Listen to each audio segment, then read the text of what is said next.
Okay, I want to show you how to add a skein of yarn when you're coming to the end of one. So say we're working on our project and we've almost used a whole skein of yarn and we have to add another one. We're not done yet.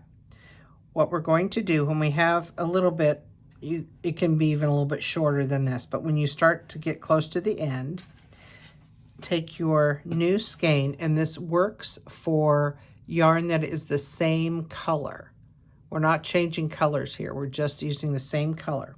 We're going to take the end of the new skein, and on the back of our work, we are going to lay it across with our working yarn.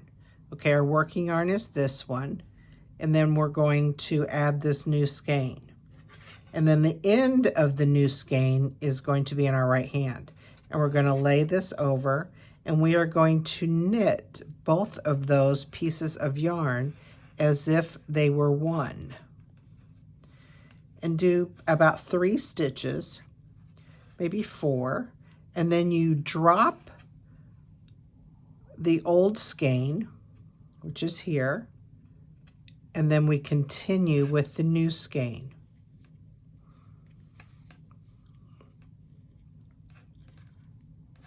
Okay.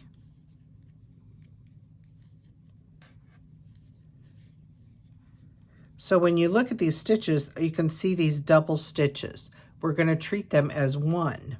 So when we go back, whether it's like if we're doing it in the round, it's going to be another knit or whatever your pattern is. For this one, I'm going to be purling back because I want to keep a stockinette.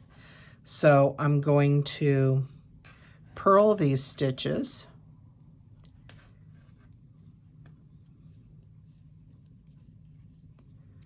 And when I come to my stitch that has 2 of them in there, I'm going to purl it as if it was one stitch.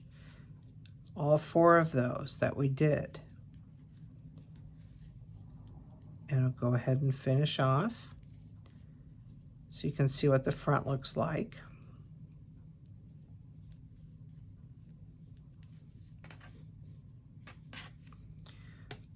On the front, you can't really tell a difference. You might be able to tell a little bit if you look really close, but in the whole scheme of it, you're not going to be able to really tell. But what this saves a whole lot of time is weaving in the ends. Now, basically, we've woven in that end of the new skein.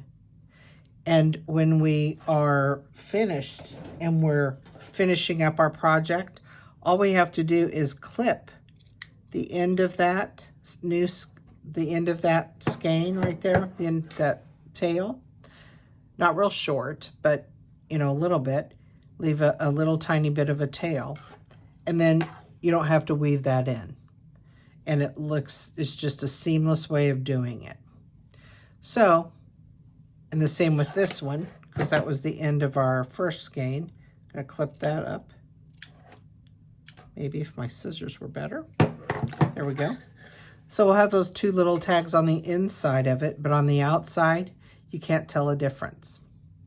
So that's just one way of adding another skein of yarn, especially if you're using acrylic yarn. Now I'm going to show you next how to do it with wool yarn, and that's a little bit different. It's called, we can splice the yarn together, and I'll show you that in the next video.